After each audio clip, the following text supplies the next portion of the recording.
بسم اللہ الرحمن الرحیم۔ السلام علیکم ورحمۃ اللہ وبرکاتہ۔ محترم ناظرین، یہ دعا جو رسول اللہ صلی اللہ علیہ وسلم نے ہمیں سکھائی ہے، مصیبت زدہ شخص کو دیکھ کر پڑھنے کی ہے۔ اس کے ذریعے بندہ اللہ کا شکر ادا کرتا ہے کہ اسے اس آزمائش سے محفوظ رکھا، اور اللہ سے دعا کرتا ہے کہ وہ ہمیشہ ایسی مصیبتوں سے محفوظ رکھے۔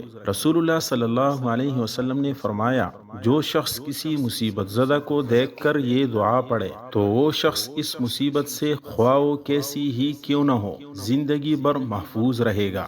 دعا سماعت فرمائے۔ الحمد للہ الذی عافانی مما ابتلاک به وفضلنی علی کثیر ممن خلق تفضیلا۔ ترجمہ سماعت فرمائے۔ ہر قسم کی تعریف اس اللہ کے لیے ہے جس نے مجھے اس چیز سے عافیت دی جس میں تجھے مبتلا کیا ہے، اور مجھے اپنی مخلوق میں سے بہت لوگوں پر فضیلت عطا فرمائی ہے۔ اللہ ہم سب کو یہ دعا یاد کرنے اور پڑھنے اور عمل کرنے کی توفیق عطا فرمائے، آمین۔